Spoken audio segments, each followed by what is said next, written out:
welcome to the very latest edition of the Premier View Tipperary GAA podcast.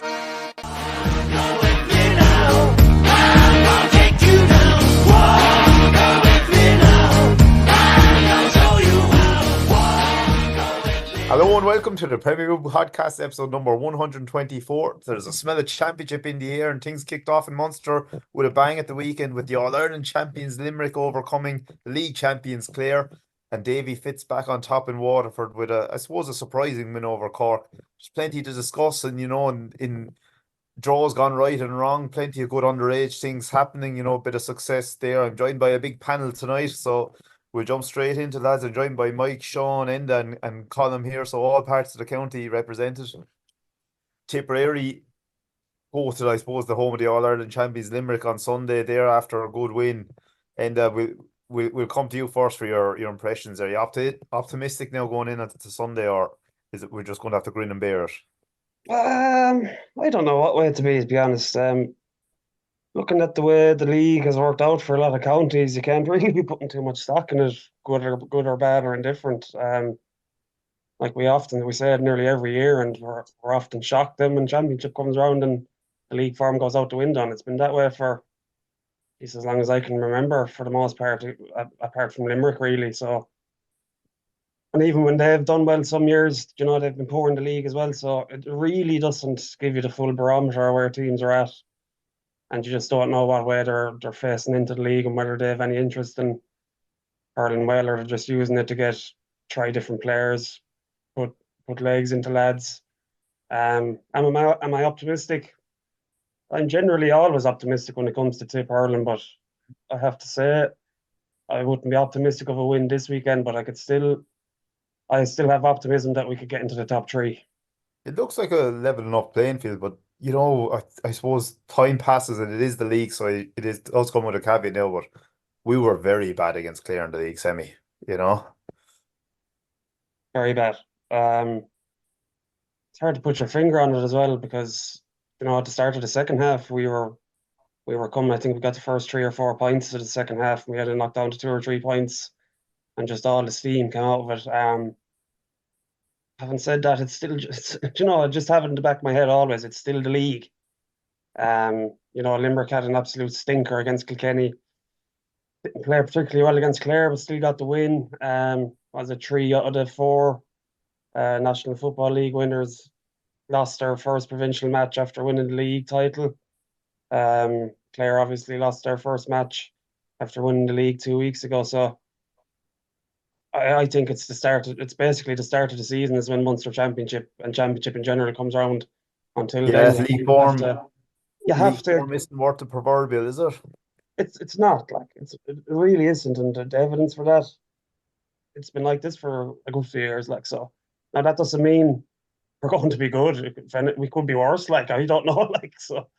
Colm, a resident glass half full man. Put us in the mood for Sunday now. Well, Kevin, what are you looking forward to? I'm looking forward to the ticket that I just got, which has me in the centre of the field, and I'm hoping I'm surrounded by a big Tipp crowd down there. But maybe just to expand a little bit on Enda's point. 6 foot.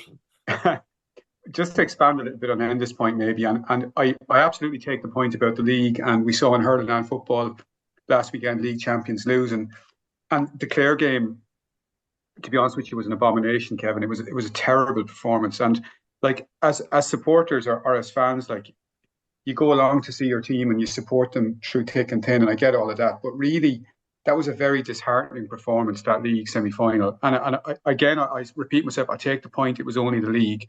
But so if we disregard that for a second and we go back to our last 2 championship matches, so we go back to the end of last June against Galway, very, very disappointing display again.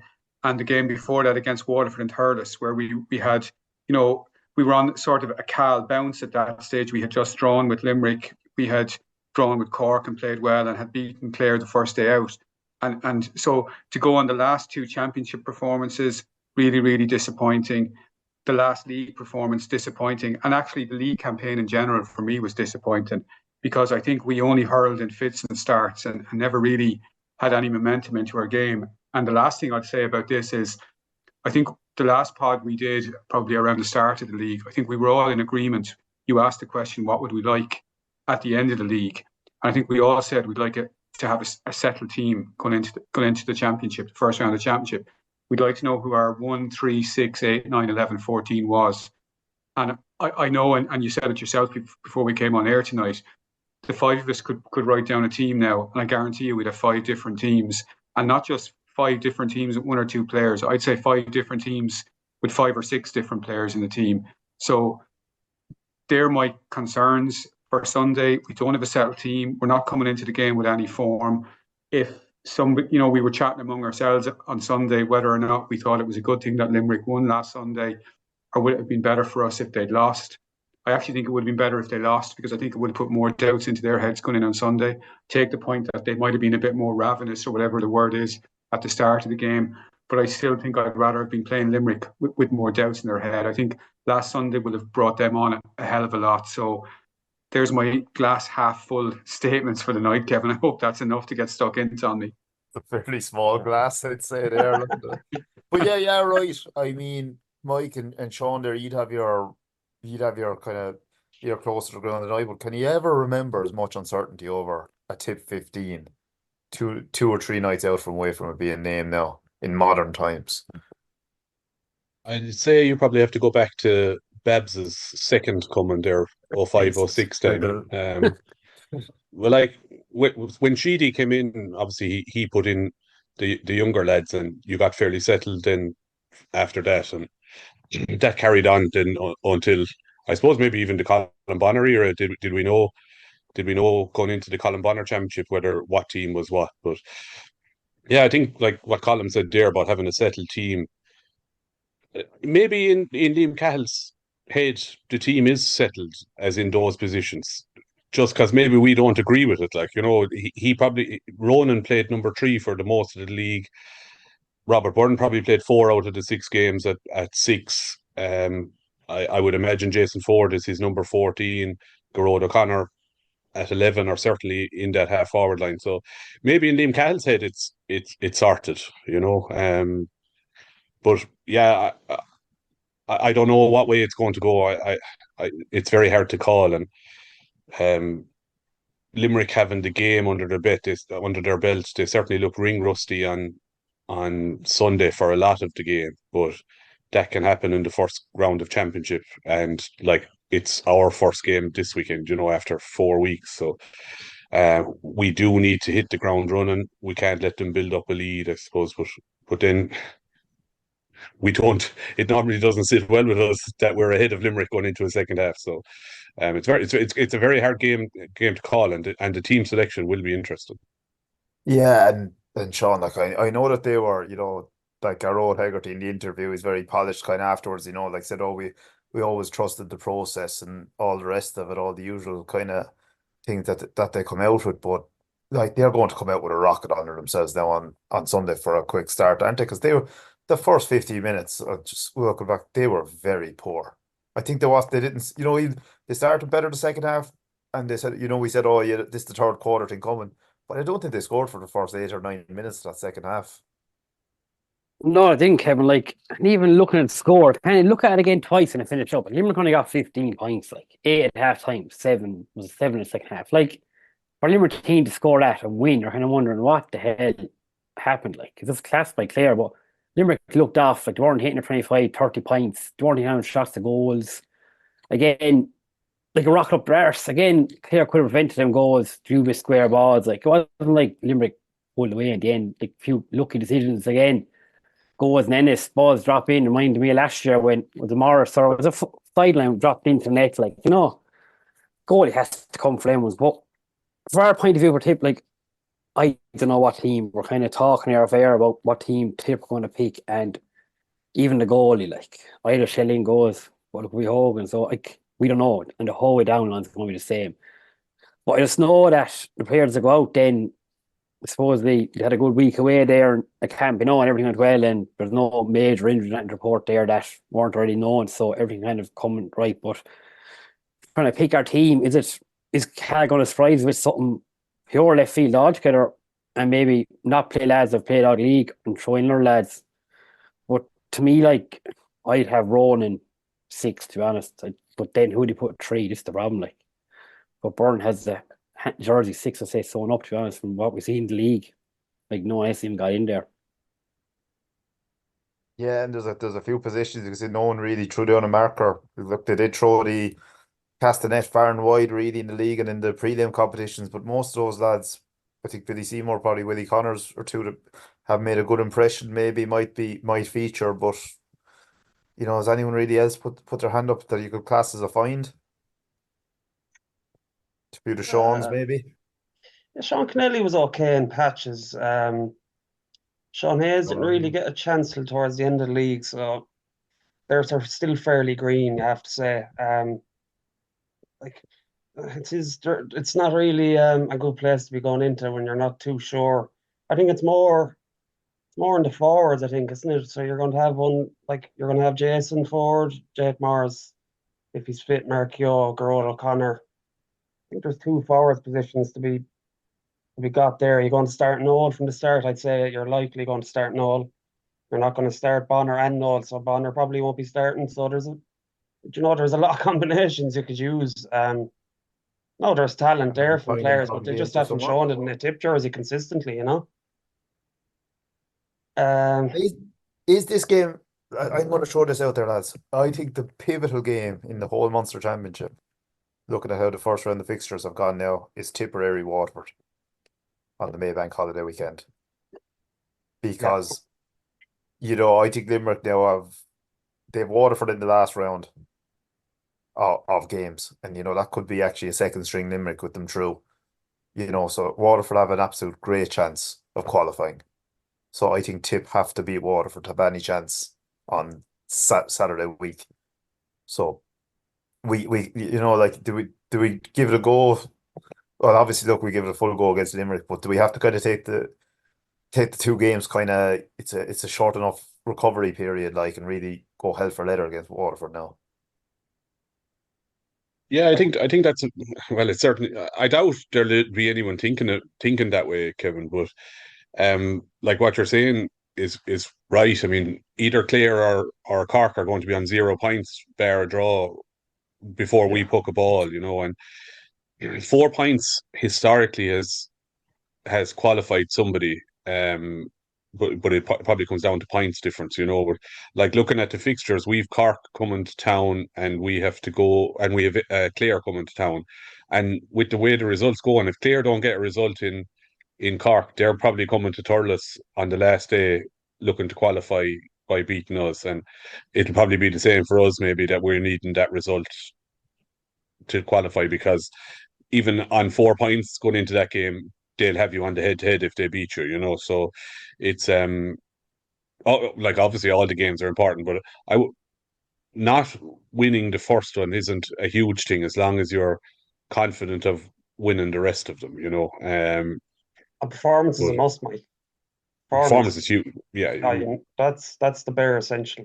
Like if we get whipped in the first game against Limerick, I'd say it's curtains first. Yeah, like I think this is akin to 2007, and if you remember, there was like 12,000 in Thurles when we were playing Cork, because the general public just didn't have any affinity with the team, and if we go down badly on Sunday, I can see that happening very quickly, especially when people can't go to Waterford anyway, because there's only 12,000 allowed down there or whatever. So you'll have 2 games where the public just won't be there, and they just, especially with 2 losses, like. Yeah, I think maybe more optimistic here. Go on, Sean. Yeah, I think it's interesting, Kevin. That we're talking about.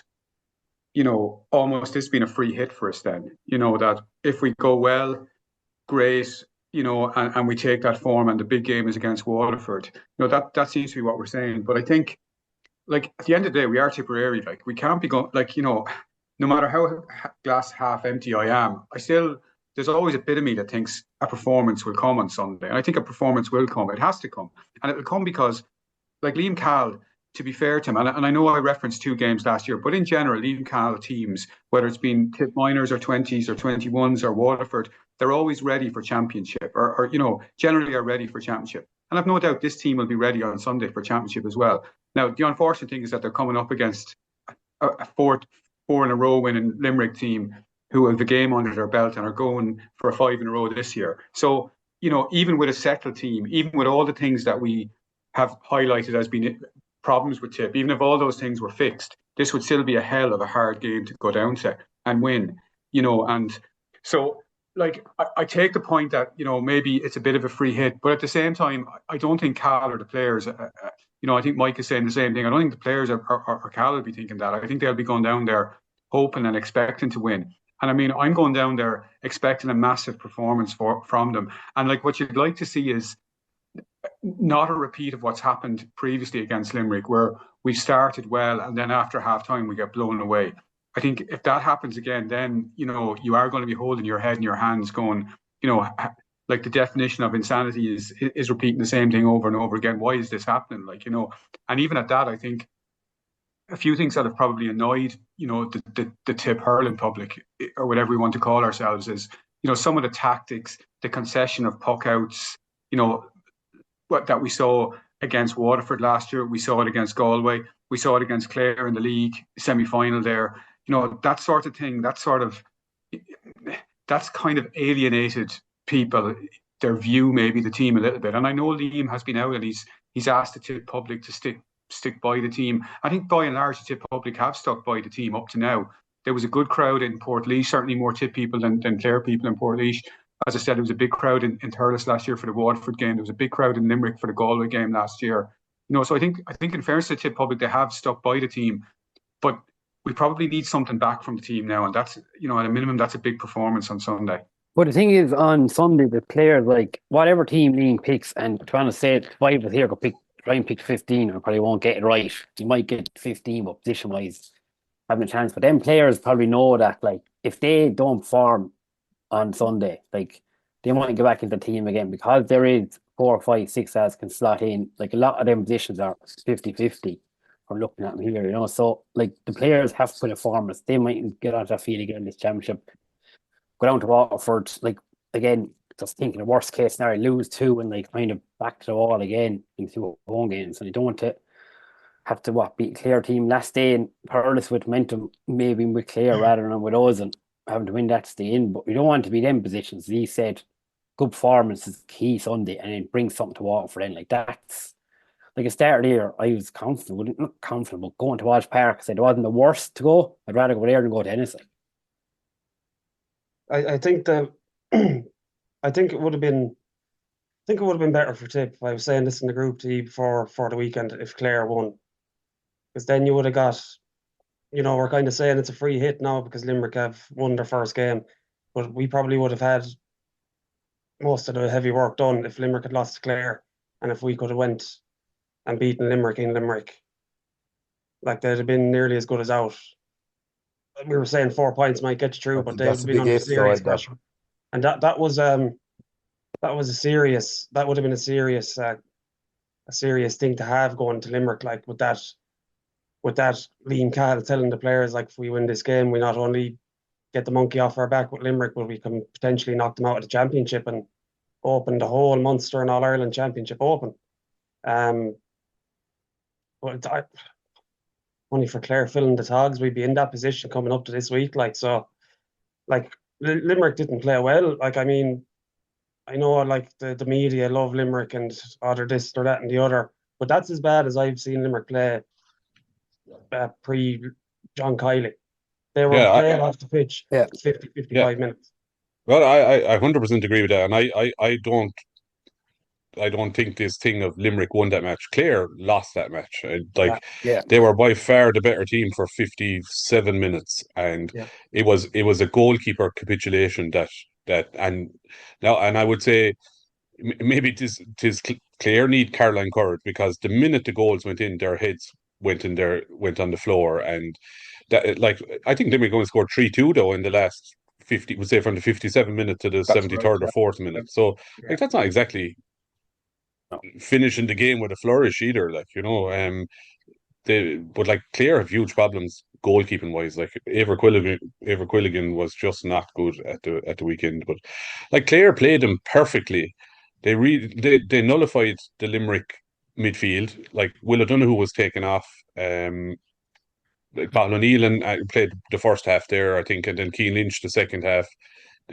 Lynch had a very good game work wise, but I thought that's exactly what Tipp need to do. They need to like really bring bodies into that middle third, and like that's why I was saying earlier on that Alan Tynan and Connor Stakelum could possibly be the wing forwards, because it's that work rate and that aggression that we need around the middle of the field. Just I think Will O'Donoghue is hugely important to what Limerick do, and if you can stop him, you go a long way to kind of like stopping the ball going into good ball going into Limerick forwards.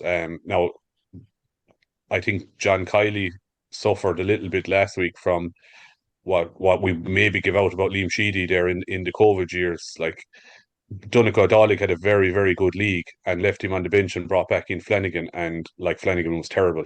And now will he learn his lesson the next day? Like O'Donnell came on, scored 1-1 and should have got another goal. He had it in the net before he had it caught, and I thought Adam English was very, very good when he came on, and Conor Boylan. So it'll be interesting to see what team he picks. Will he learn from that as well? But Peter Casey has come back as well. And Casey is going to come back. Like he'll come straight back in. Yeah, I'd say Flanagan was probably the big loser from that 15 maybe on Sunday. He didn't look on it at all. I disagree with you though. I think Limerick winning is very beneficial, because I don't think there's much at all between the other four teams in Munster. Cork probably put up on a pedestal. It was maybe like, in all the predictions, the three to qualify with Limerick and Clare as a given, and Cork probably were getting most people, the thumbs up for most people, just to kind of take it, like, not much. How strange was that? Like, they bet Wexford and Offaly. Is that their last two league matches? Yeah. They bet Wexford and Offaly, and all of a sudden they're coming out of Munster. Did you ever hear anything as lazy as the punditry coming after that? And probably put the worst 25-30 minutes of hurling of any county in the whole league in that first half against Kilkenny, when they got, was it 2 points in 25 minutes or something? Yeah. And But they I were think desperate against was Clare putting as them well. through how bad Tipp were and Waterford were in the league. Were people putting them through by default, because they don't look like they've kicked on at all. The same old failings came back, and I think you said it about not starting Noel and Bonner together, but yeah, Cork made a big mistake there. Probably arguably, starting all their seasoned players. I know Pat Horgan's been an absolutely unbelievable player for Cork, and as the old saying goes, he owes them nothing. Like, but my God, like how they stay starting him match after match, just to hit freeze. Like, I mean, he's just not contributed enough anymore. Like, and I can't get over, because Pat Ryan is shooting himself in the foot with the team selections. Like, they've so many good players that have come from those under-20 teams, sitting on the bench looking at Pat Horgan and Conor Lehan, untouchables. Like, I think the only one of those you can start with Seamus Harnedy, because he can still get around the pitch and win ball. And at this stage, you could see that Pat Ryan set out the year and he was going to play Pat Horgan in every game, and he was a certainty to start. Like, there was no game he didn't play. So it kind of reminded me, I just felt myself that it was like the Sheedy years, 2021, where he was just refusing to put in any of the young lads. And I think Cork are falling into that trap now. And I'm kind of looking at them going, you poor creators are going to have another 2 or 3 years of this before you've any of your younger players coming in and getting a good crack at the whip. Yeah. But as you say, like, how good are Waterford then if Cork are still that watery and that bad, and they're still only 3 points away from them? So, as you say, Jamie Barron goal, they got a perfect start, and they just kept that. Right, sometimes it went out to 6 points or whatever. Cork got it. I think it was level at one stage, but it was just always seems to be that kind of 3-point kind of gap between the two of them. Obviously, look, a few referee decisions, Waterford on the, got the rub of the green there, but there wasn't a whole lot between them in the whole game. Yeah, The black card penalty, I think, was a terrible decision though. That went against Cork. It was certainly a free and probably a yellow card, but the goal scoring opportunity was gone. So, I don't think that should have been a black card penalty, but like I'd say the second yellow was. I think there's this higher. Look, I think there's a higher threshold for a second yellow for the sending off. I don't know. I think Damien Callahan must be brain dead. I mean, I think that's the third time he's been sent off for Cork, and it's been 6 yellow cards. You know, Yeah. he's on a yellow. He's playing fullback. Comes out from behind and he slaps across the wrists. I mean, that's crazy stuff. In a full back line, that just isn't going well anyway. Like, I don't know. One of the downies just has to go into fullback because I couldn't see how he could pick Damien Callahan to play fullback again this weekend. It would be madness. I can see it happening all the time. I, We've been I, saying that about Damien I hope they Callahan. do. Keep Cork down. That's Yeah. Colm, your view on Waterford. We know how you love them. The neutral team. Well, as you know, lads, I fancied them last week, all the week. I thought they'd win. When I saw the two teams and when they were announced, and I saw Harnedy and Horgan and what's his face starting for Cork, the 3 older guys, I thought this isn't good for Cork. I said that they don't trust their young guys, and they're going back to the tried and tested that have failed all along for them. So, and when you'd actually looked at the Waterford team, it was quite a strong team, Kevin, and they had a bench as well. So the only thing I thought that might beat Waterford would be their manager, and to see him at the end. I mean, I don't know, did he look for the cameras before he jumped down on the ground and thanked God and thanked Allah and thanked everybody else? It was a it looked very, very choreographed to me anyway. But in fairness to them, look, they shot 225. And maybe it's a lesson for Tipp, 2 lessons for Tipp for Sunday. First of all, games take on a life of their own, don't they? And that game sort of took on a life of its own in the last few minutes. And second of all, for Tipp, you mentioned earlier, if we start Noel and we start Bonner and we start maybe a couple of the older guys, if that team is named on Thursday or Friday night and we see that, do we also think, Jesus, have we learned anything? Are we going back to the sort of tried and tested and guys who were brilliant maybe in 2019, but in 2022, 2023, haven't done it for us? Like, so, look, fair play to Waterford. I think they'll need to back it up. They'll be on a high coming in against us on the second day, and that's why we really need a performance on Sunday. Just to go back to Tipp, we need a performance. I wouldn't like to be going down there sort of with our tails between our legs, having been beaten 7, 8, 10 points by Limerick. I think that would be a very, very difficult position for us to be in, because they will smell. They'll smell blood then, and they'll go for us. And one thing that they have as well, Limerick have it, Cork have it. I think that's why we put Cork on a pedestal, is they have a lot of pace around the team.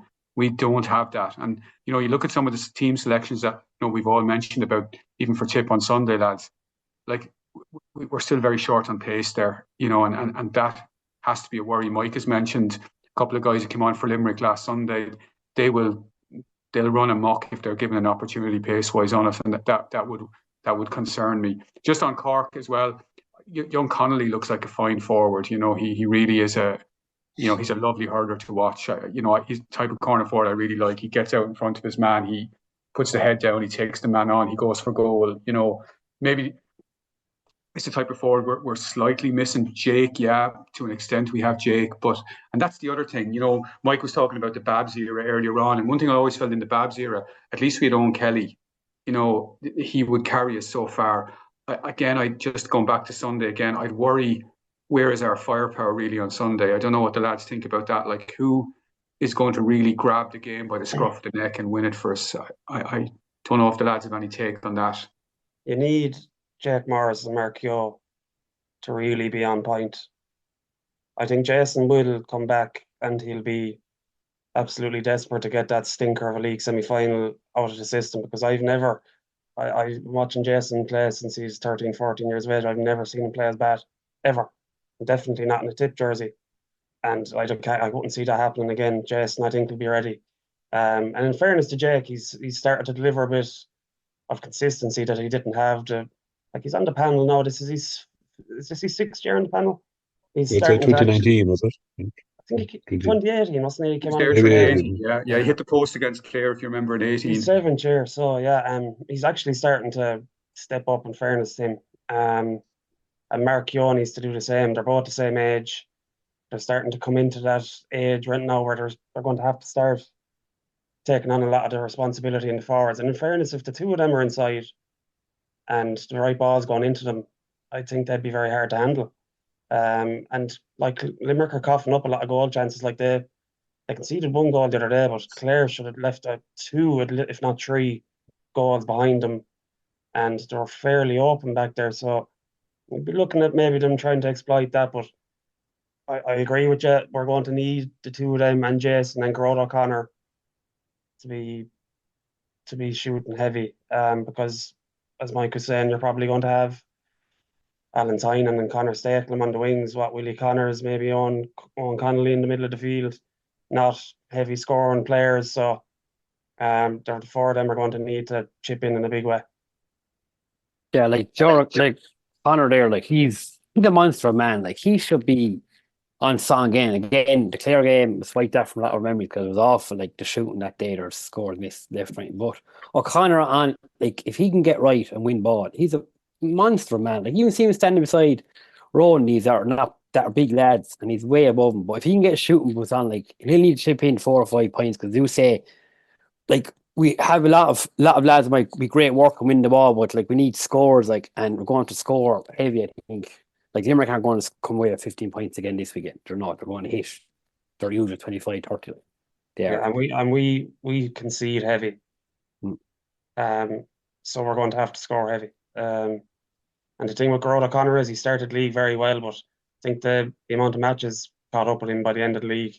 Yeah, and I He's think maybe actually the Limerick game, I think he was particularly poor. playing a lot of hurling, like and I'd say maybe he'll have had. I know they'll still have been training hard and at the training camp, but maybe he's had a chance to refresh now and recalibrate for it. And if he can get into the form that he was in prior to the run of the Fitzgibbon Cup, like he's going to be a big asset. We actually interesting. I assumed I'd put Jason back on the freeze, but like he had an absolute mare against Clare. But I assumed I'd put him back on him. But they're two good options to have for freeze there. So, like in fairness, they are two gold standard options for freeze, and like it was so strange to see one of them misfire against Clare. And then, I mean, like it was like the other was as bad. Then it was just. I ended up hitting freeze in the night there, poor Leisha. Yeah, so I was. They called you on from the stand, Enda. Hit one. Yeah, I put money that Jason will never have as bad a day. Yeah, well, I mean, in the same way that one swallow doesn't make a summer, one bad game on the freeze for Jason isn't his form, and I think he's a dead eye 95% shooter on freeze all his life, like not just in a Tipp jersey. So I wouldn't have any concerns about that. Gerard O'Connor, Sean was talking about him there, like. But Gerard O'Connor, as big and tall as he is a gentle giant, really. He's a hurler rather than, let's say, for want of a better word, a mulliker. He's not going to get stuck in and win ball on the ground, but he's a very silky hurler. And if he can drift off Hannon a bit, maybe there at centre forward, he might be able to get on a bit of ball. And he is good from long range, which is something we probably don't have in our locker. Especially if Noel isn't starting. Yeah, especially if Noel isn't starting. Yeah, with Sean Ryan and Sean Kennelly are two but they're probably two that'll be sprung like for legs in the last 20 minutes and told to go running. But Mark Yo is the one for me, and like one of you said there about I think it was you, Enda, about Jake, and he's consistent. Mark Yo shows flashes of brilliance and then terrible stuff, and he needs to get more consistent because I think he's excellent. Like he's probably a better inter-county forward than he is a club forward, but he needs to be more consistent every game and show it, because I think he actually has it. And I mean, if you go back to his UCC days, he was top class in the Fitzgibbon and nearly unmarkable for a while. So I'd really like to see him have a good day. And if I was in the mood for another preview, Mike, would you anything on the agenda maybe before the Tipp Limerick game you might be interested in? Oh, and I'll shameless plug for the championship preview exactly, Cap maybe. White on Saturday night. The only reason I'm here, Kevin, it's the only reason I'm here. Yeah, the old cast of Anthony Daly's podcast. I know you're big fans of Mark Landers and TJ Anthony Daly, Pat Ryan Simon from Doon, and our own Liam Sheedy are coming to town 8 o'clock on Saturday night in Kappa. Should be a good all night. So if anyone's around, tickets are available online or on the door on the night. Yeah, and I suppose look like Leinster started. I suppose Munster was at boiling point or squib the cherry on the cake. I suppose is the Wexford and Dublin game ending in a draw. Every makes all the other matches relevant. I suppose going forward, if there was a winner there, they'd be in pole position for that third place. It's more going like Galway and Kilkenny. Actually, this is on 4 o'clock on. Is the the other RT game in Ireland, and that's being shown, and that's just going to be shadow box, and Kilkenny already missing a few, but not a whole pot excited out there. Carlow enough at how they ran Galway the weekend, to 9 points before 50 minutes gone. We're kind of 4 up. It's shite. Let's be realistic. It's nearly as bad as the league in that you're kind of waiting for the group games to be over and done with, so as you can get down to the nitty gritty of it. Just the whole system is kind of wonky, isn't it, at the minute? The only ones who feel sorry for there are Antrim and Carlow, because both Wexford and Dublin are going to have to put up huge scores against them to because it's going to come down to score difference, I would imagine, in for that third place now. Bear one of them think they're going to take a scalp off the other two, but like it'll only be shadow boxing on Sunday between Kilkenny and Galway, because they know they're going to meet in the final, I would imagine. Absolutely, yeah. To be fair to Antrim, I'd say I think a few lads have come back, haven't they? A few of the Dunline lads. Kilkenny going for 5 in a row. Keelan Malloy.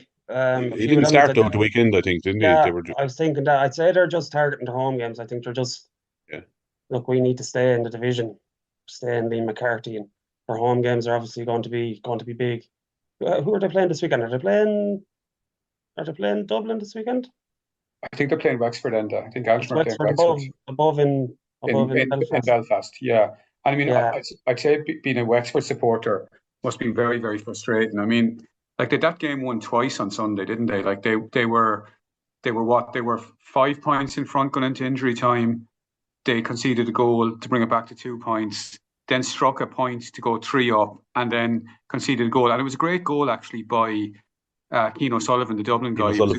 Yeah, it's a lovely pickup, Mike. And snapped it up and buried it. Like so, But again, you'd be very frustrated, I think, as a Wexford fan. They're as likely to beat Kilkenny in the Championship as they are Dublin. Funnily enough, they could go to Nolan Park and beat the Cats, whereas Dublin come down and they struggle to get a result against them. So, very frustrating. But again, look, as you've said, like, Kilkenny dishing out a hammering to Antrim, Galway dishing out a hammering to Carlow. Like, you'd wonder how much longer that can go on for. And then meanwhile, over in Munster, like, it's dog eat dog, effectively. I know we've had this conversation so many times, but, 2 of the top 5 or 6 teams are going to be knocked out, by first or second week in May. And, I know it's not for tonight to discuss, but like it really is something that will have to be eventually tackled by somebody with a lot more insight into this than me, but it just doesn't seem right. But look, it is what it is at the moment, I suppose.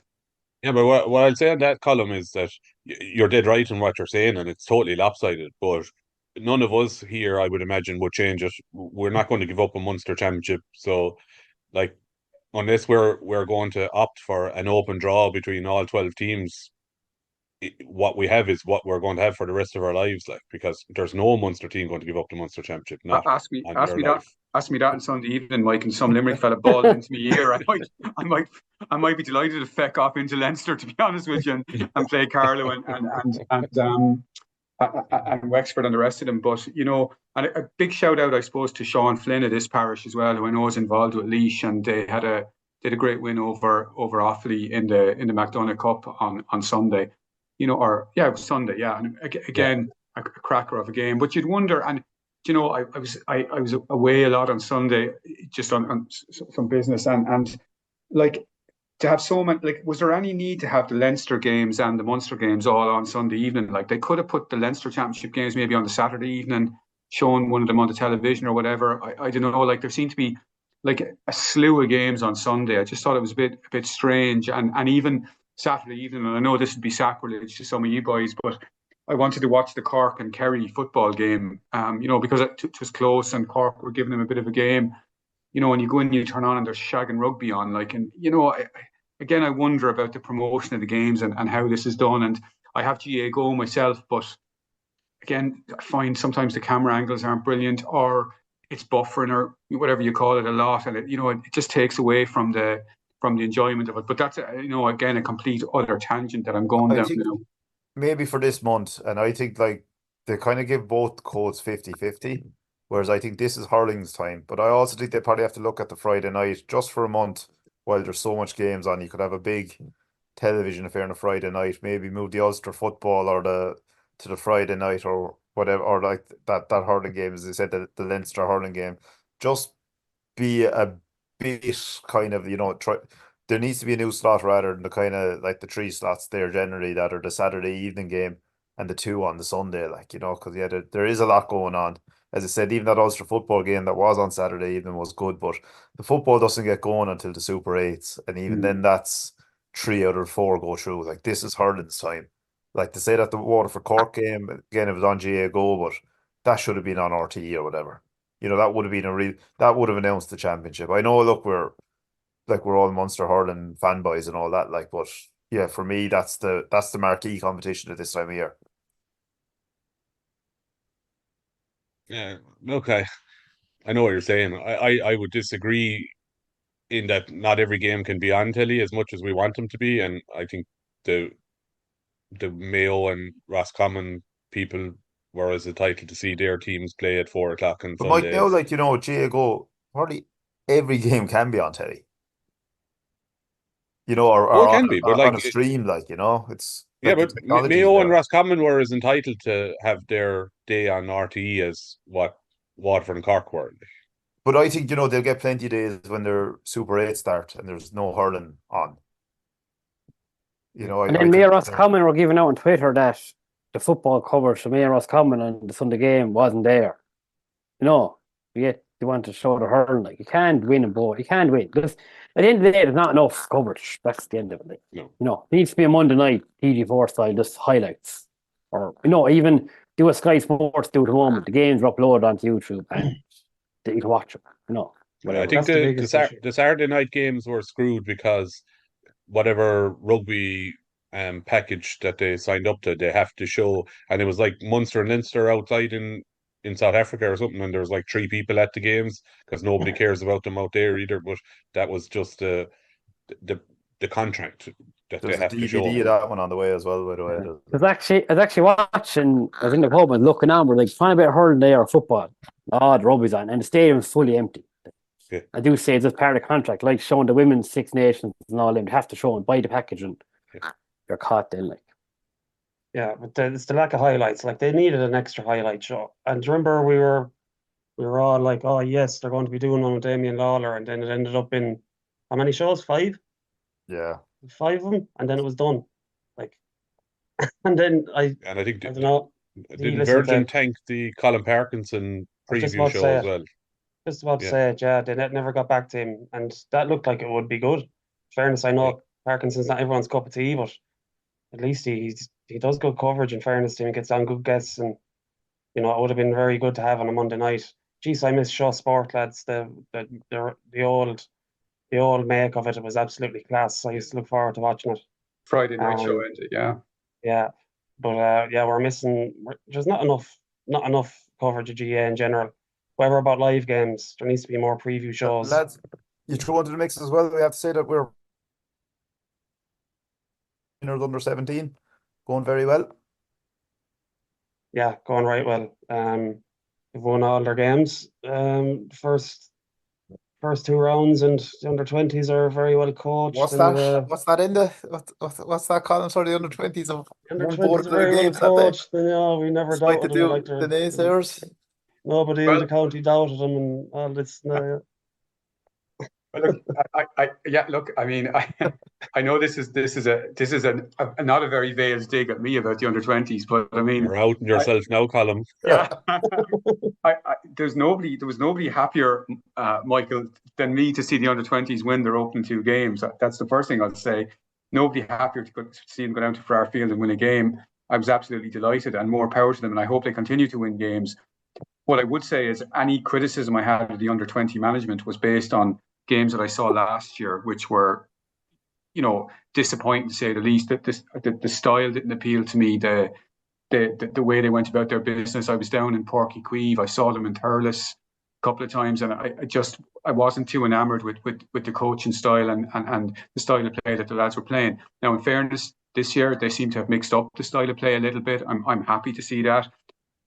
I would say they probably have played two of the weaker teams. Limerick certainly looked very, very poor at under 20 level. So, which I'm also equally delighted to be able to report that, they don't seem to have a whole lot coming through. And, as Kevin well knows, I'd always expect to go down and beat Waterford anyway. So I'm not going to, dance too much about that one. I think the two bigger tests are against Cork and against Clare coming up, but absolutely delighted to see the under 20s go well, and long may it continue. But again, it goes back, Mike, to what we discussed a minute ago, and like a lot of under 20 games. Like I used to love, it's certainly 20 years ago. I remember going to Thurles on a Wednesday night in the summer to under 21 hurling matches, and they were absolutely brilliant. You'd have huge crowds at them. Inter-county players playing, senior inter-county players playing, huge crowds, huge razzmatazz attached to it. Whereas you look at the game in Fairfield and Dungarvan the other night, pretty much an empty ground, very little interest in it. Like that's, I understand the reasons as why that's happening around split seasons and all of that. But again, I'm not sure. I'm just not really loving that format at the moment either. I don't know what you guys think about that. I think that was more of a Waterford, the malaise around the Waterford underage. I think that was more so. We were in Rathkeil. I remember I saw Mike across the way, all right, there in Rathkeil, and it was a serious venue. It was a great night for the hurling actually, and there was a nice crowd at it.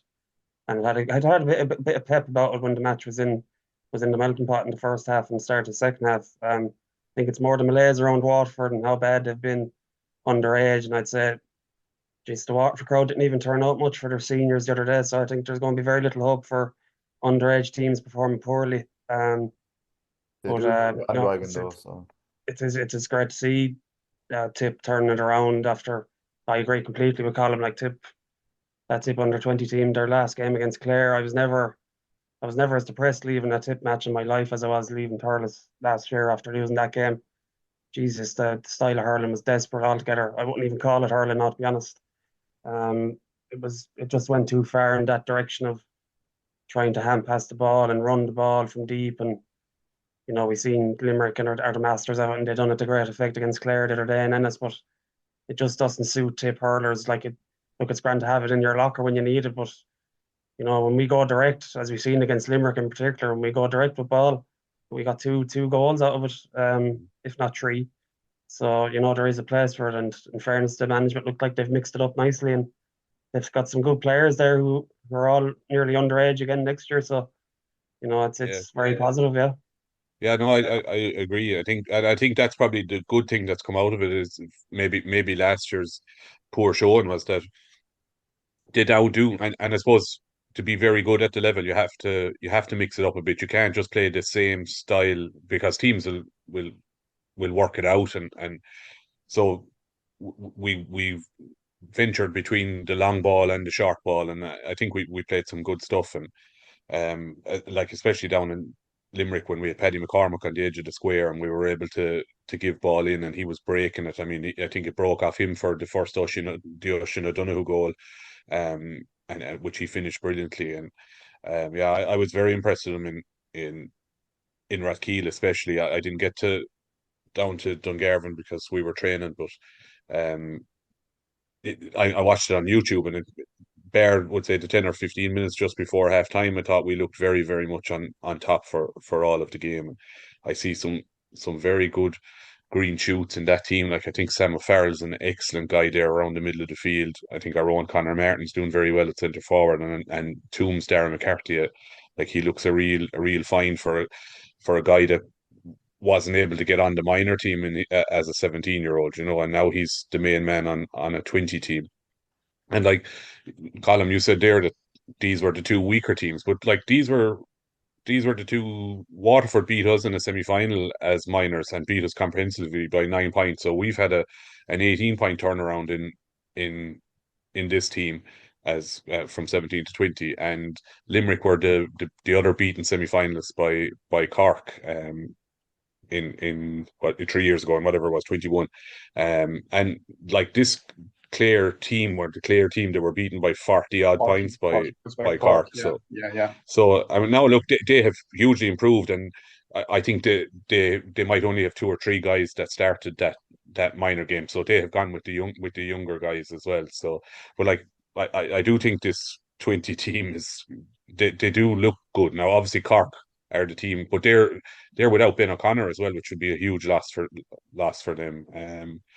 So I think it'd be an interesting championship. But I mean, 2 wins from 2, we couldn't have asked for better with guys doing well. Actually, I mentioned Owen Horgan as well. I thought Owen Horgan has been excellent in the 2 games as well, especially down in Limerick. I thought he was excellent. Brought off a great save at the end, and his puck outs were probably the best performance of a Tipp goalie I've seen so far this year. I thought he was really, really good. Certainly, Senna Butler as well, Mike. Just from Senna Butler at the weekend or on Friday night he looked unstoppable. Yeah, Cathal English as well, as I think he's the most improved player in the county. Like he does, I don't even recognise him from the player he was at minor. He's come on some amount in terms of his hurling, and even his ball winning. Even he was on that minor team to win ball, but his hands have come on an awful amount, and he's been very good in the 2 games. So there's players improving all over the pitch. That's a good group, and our minors are a very good group as well, and they're well touted to do well this year in the Munster and the All Ireland. So there is green shoots there, and there is players coming. There's no doubt. Yeah, the minor team looks very good, very well coached. Like Woody certainly has Woody and Conor O'Brien there. They've done a great job with them. Some good lads around the place, and big strong guys as well, which we probably wouldn't have had previously as 17-year-olds. Like so, yeah. Definitely in the Camogie lads as well. Before we wrap up, good league final, or the more you win in Pro Park, the better. It was a super day. No, I was up at it. It was great to see them. They were delighted at the end of the match. I was talking to Dennis Kelly after, and he was over the moon with it. Like they've had a lot of disappointment over the years. Disappointed into last year. Oh yeah. Yeah, they have. Yeah, and in Croke Park in particular, in the last 5 or 6 years, they've gotten to semi-finals, and they've really not performed against likes of Cork, Kenny, and Galway. And they finished the year really disappointingly against Waterford in the All Ireland semi-final. They made an absolute hams of that. They should have been winning that game, and Waterford went on and got absolutely trimmed in the final. So, they have a great team there now. A lot of depth in that squad. They've got so many options there, and they won that league final without Caught the Van. So, like, she would have been the shining light for Tipp for a number of years. I think Colm mentioned that Owen Kelly was carrying the team back in the mid-2000s for the Tipp senior hurlers, and Caught the Van's been doing that up until recently. Really, she was the main score getter and the main player there. So, Looks like Karen Kennedy is going to take over that mantle now. She the move from centre back to full forward was huge at the league final. She's unbelievable, the pass. I've never seen a Camogie player that fast. She wouldn't be out of place playing. She'd be faster than a lot of men. That's genuinely now in the club game anyway. We try getting her in, Enda. Nothing we can do. Yeah. Yeah. But she can change, like against last year Nolan Park, like she went up into the forward trying to save the game, but there's one giving her the ball, and this year just gave her the ball, and different, Yeah, she's unstoppable when she gets there, and she took the goal very well for someone that hasn't been playing in the forwards too long. So, the Camogie's going well, and the minor Camogie's obviously won a semi-final last weekend, playing Waterford this weekend in the All Ireland. So, we're going well underage in all codes as well. The footballers are going well as well. The minors have won all their games. They're in the Darrell Darcy Cup final, and the under-20s have been going well. They lost to Cork the last day by 6 or 7 points, but they're very competitive. Like, and there's some good footballers on the team. So, you know, the signs are good underage, and you know we can't ask for too much more the way things are going at the minute. So hopefully it keeps going that direction. Absolutely, yeah. I suppose as we go into the weekend, that might end on that good optimistic note. Enda, thanks, man. Sure, there's plenty more to discuss. Hopefully, we'll be back here next Monday celebrating the Tipp victory. Thanks, Kevin. Thanks, lads. See you, lads. Goodbye.